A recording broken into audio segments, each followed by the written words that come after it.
जय हिंद। देखिए, हम देखते हैं एयर इंडिया की शुरुआत कैसे हुई और एयर इंडिया से गवर्नमेंट ने कैसे एयर इंडिया को टाटा से ले लिया और वापस टाटा को ये एयर इंडिया सौंप दी गई। और टाटा दुनिया की सबसे बड़ी एयरलाइन डील करके विस्तारा और एयर इंडिया को मर्ज कर रहा है। इससे क्या इफेक्ट पड़ने वाला है?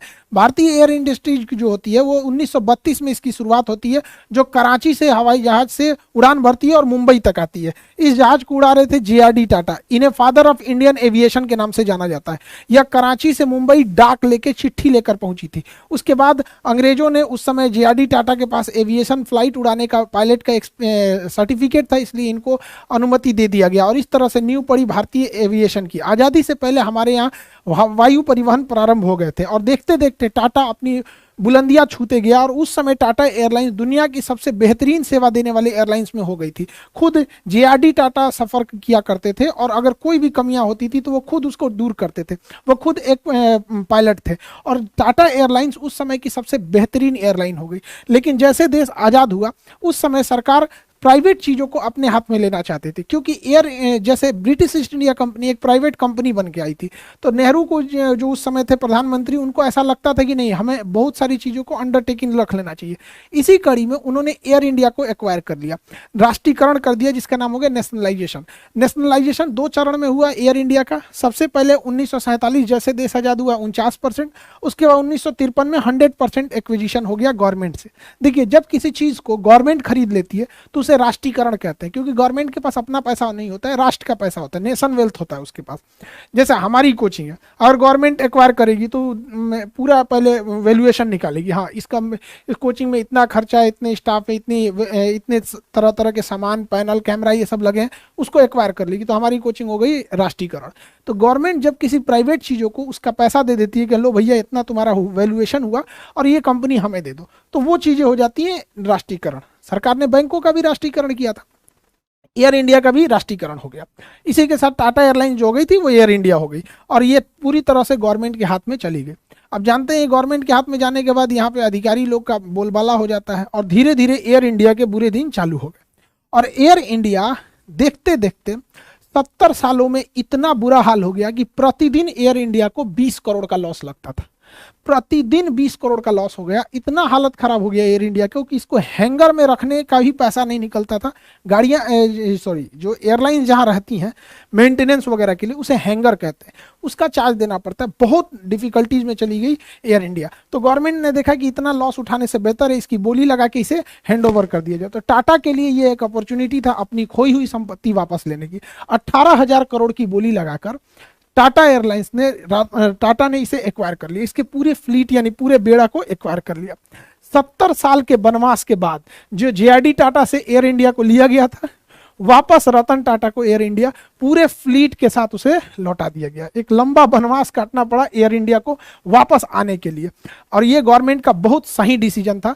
एयरलाइंस एक प्रीमियम सेक्टर होती है। गवर्नमेंट को कोशिश करना चाहिए कि जो मिडिल क्लास या लोअर तबका है उसकी ज़रूरतों की चीज़ों को अपने हैंड ओवर मिले।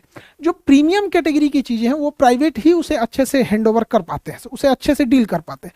इस तरह से गवर्नमेंट ने एक अच्छा डिसीजन लेते हुए अपने सर से, क्या ज़रूरत है बोझ लेने का, इतना घाटा हो रहा है, और रतन टाटा को सौंप दिया गया। अब जैसे Tata airlines, air India Tata के हाथों में आती है, अब इसको पुनः रिफॉर्म करने की तैयारी शुरू हो जाती है। और इसी क्रम में दुनिया के एविएशन की हिस्ट्री में सबसे बड़े एयरक्राफ्ट का ऑर्डर प्लेस किया जाता है 470 जहाज़ों का। हालांकि इससे पहले अमेरिकन एयरलाइन ने 450 जहाज़ों का ऑर्डर एक बार में दिया था 2011 में, लेकिन 2023 में 470 विमान का दिया गया। लगभग 80 से 100 बिलियन डॉलर की ये डील है। इस डील में 2 कंपनियों के पास ये डील जा रही है। पूरी दुनिया में 2 कंपनी सबसे ज़्यादा एयरक्राफ्ट बनाती है कॉमर्शियल सेक्टर में, एक बोइंग बनाती है, दूसरा एयरबस बनाती है। इन 470 विमानों में से 220 विमान बोइंग को ऑर्डर किए गए हैं और 250 विमान एयरबस को ऑर्डर किए गए हैं। यानी यह बाजी एयरबस के पलरे में भारी है थोड़ा सा। देखिए, बोइंग के जहाजों को जितना देखेंगे उसकी नंबर सीरीज 7 से स्टार्ट होगी, 737, 747, 777, 787। जब भी इस कोड का दिखेगा तो वो जहाज समझिएगा बोइंग का है। और एयरबस की जहाजें ए से शुरू होती हैं, 3 से स्टार्ट, A3 19, 20, 21, A3 350, A3 80, सबसे बड़ी जहाज है ये A380। ये अभी तक का मतलब कॉमर्शियल लेवल का, जिसमें पैसेंजर को ले जाया जाता है। तो एयरबस की शुरुआत A390, 20, 21 ऐसे होती है बोइंग की इस टाइप से होती है। और भी बहुत सारे डिफरेंसेज हैं इन दोनों जहाजों में। अंतर देखने के लिए अगर देखेंगे तो ये ज़्यादा एरोडायनामिक है, इसका थूथूर ज़्यादा ऐसे निकला होता है, जबकि एयरबस का थोड़ा सा गोल टाइप का निकला होता है। और भी कई अंतर होते हैं। इसके जो इंजन होते हैं वो जमीन से काफ़ी करीब होते हैं बोइंग के, जबकि एयरबस के इंजन जमीन से ज़्यादा ऊंचाई पर फिट किए जाते हैं। और भी इसका देखेंगे, इसका जो लास्ट का ये जो विंडो होता है वो इस शेप में होता है, जबकि एयरबस का एक सिम कार्ड के इसमें होता है। ये एक कॉस्मेटिक चेंजिंग है जिसे आप बाहर से देख के बता सकते हैं जहाज बोइंग का है कि एयरबस का। इंजन नीचे थुथुर निकला हुआ बोइंग का, गोल टाइप का है तो एयरबस का है। इन दोनों में सबसे फेमस जो है वो बोइंग में है 737, दुनिया में सबसे ज़्यादा बेचा गया तो 737। ये छोटे से रनवे पे उतर सकता है, 180 से 200 की कैपेसिटी होती है। और एयरबस में A320, ये भी छोटे रनवे पे भी उतर सकता है, छोटे जहाज छोटे बड़े किसी भी रनवे पे, और इसकी भी कैपेसिटी 180 से 200 पैसेंजर की बीच की होती है। तो ये सबसे ज़्यादा फेमस है दुनिया में। अभी देखिएगा बोइंग की पहचान चौकीला, इसे चौक निकला रहता है इसका थुथुर, और इसका क्या रहता है गोल।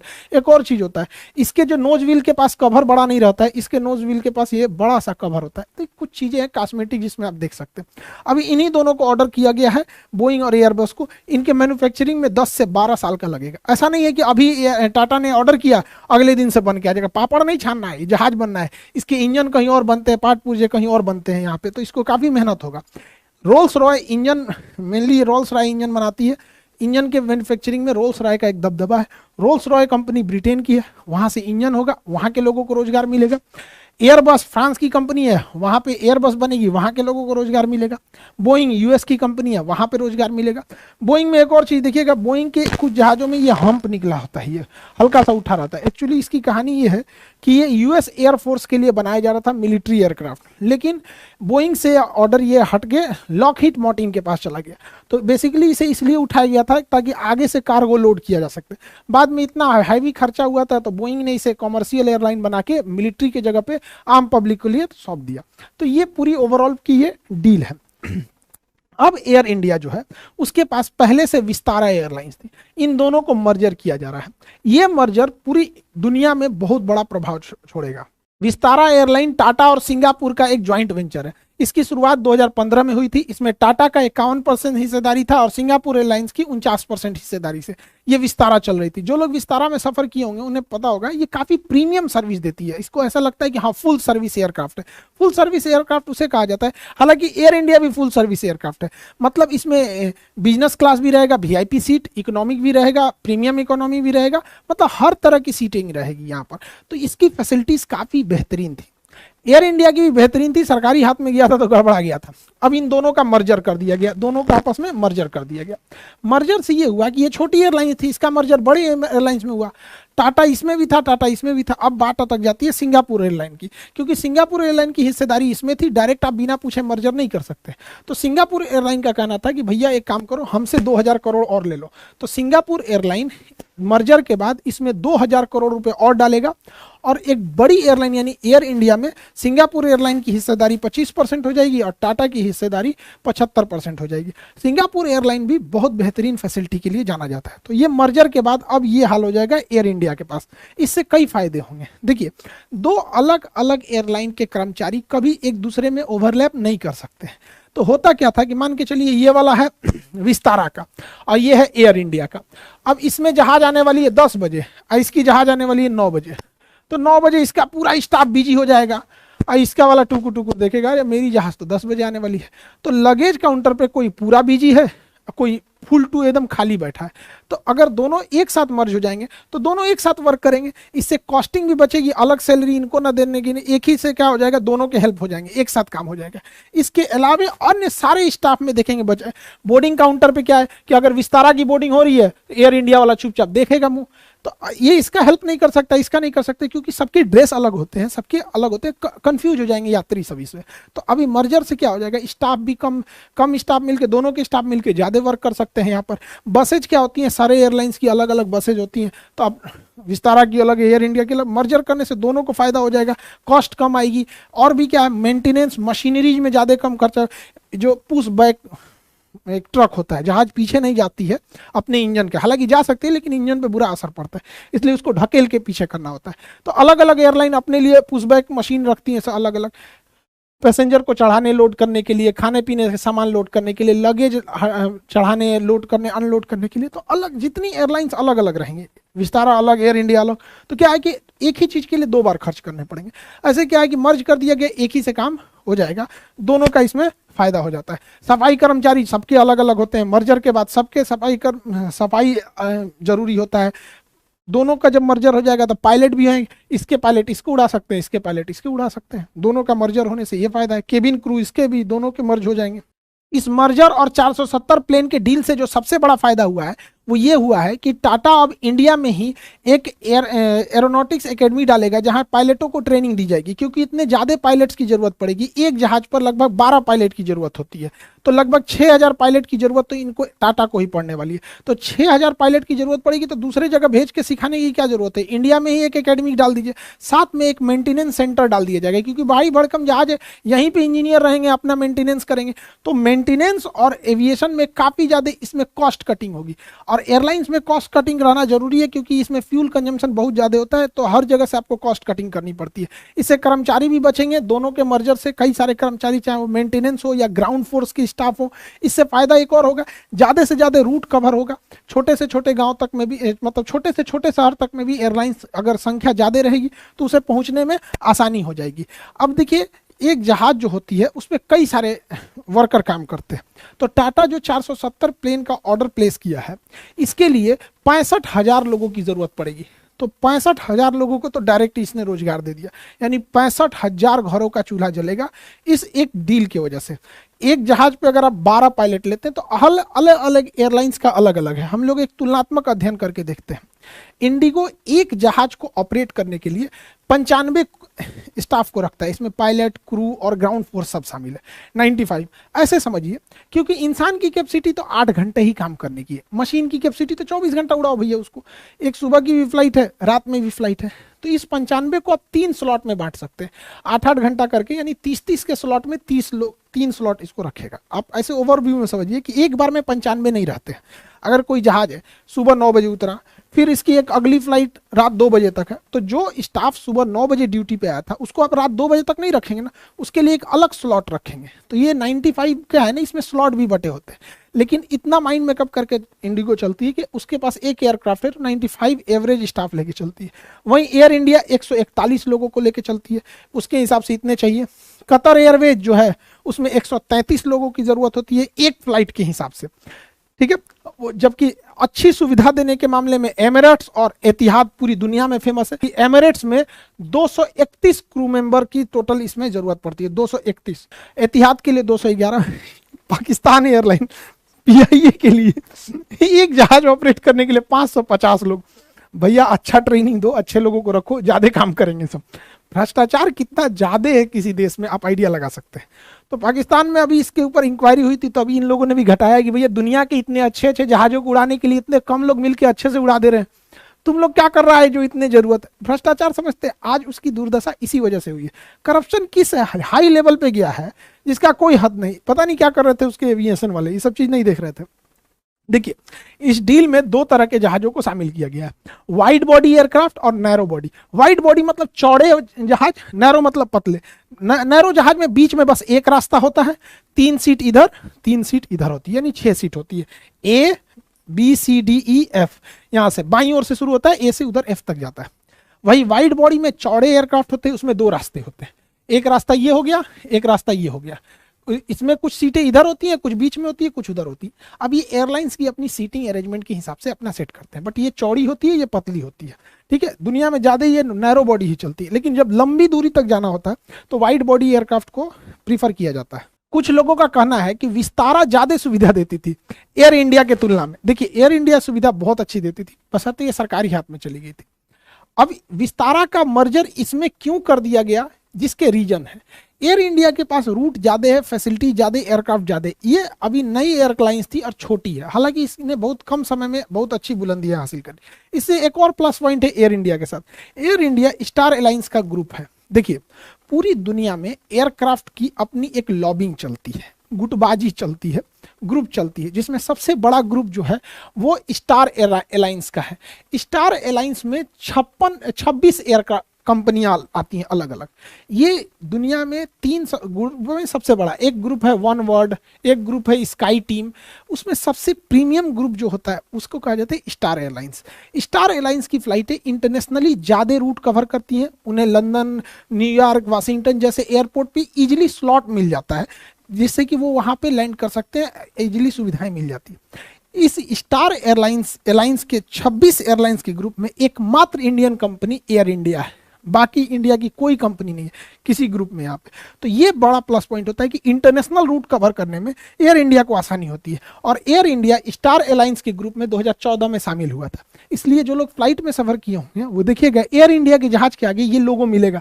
देखिए इसके थुतुर के पास देखिए ये छोटा सा लोगो दिख रहा है, ये स्टार एयरलाइंस का नहीं दिख रहा है, यहाँ देखिए ये ग्रुप, ये लोगो जो है स्टार एयरलाइंस का है। स्टार एयरलाइंस, स्टार एयरलाइन मत सोच लीजिएगा, ये तो जहाज की वो दूसरा कंपनी है।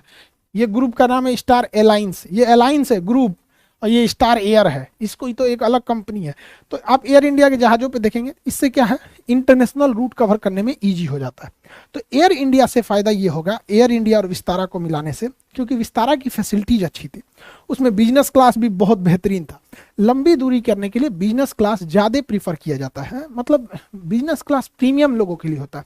हालांकि इकोनॉमी में ऐसे सीट दे दिया जाता है नॉर्मल बैठने के लिए सब में। इंडिगो देखिएगा तो इकोनॉमी में केवल उसमें सारा का सारा इकोनॉमी ही है, सारा सीट ऐसा ही मिलेगा आपको, इस टाइप का बिजनेस सीट नहीं मिले। हालांकि इकोनॉमी से ये 3 से 4 गुना महंगा होता है, ये ज़्यादा महंगा होता है क्योंकि इसमें ना सीटिंग कैपेसिटी भी 3 की जगह 2 ही बैठाता है, गद्दादार सीट देता है बढ़िया से। तो काफ़ी फैसिलिटीज अब दोनों को मर्जर करने से हो जाएगी, जिससे कि इंटरनेशनल रूट को कवर किया जा सकता है।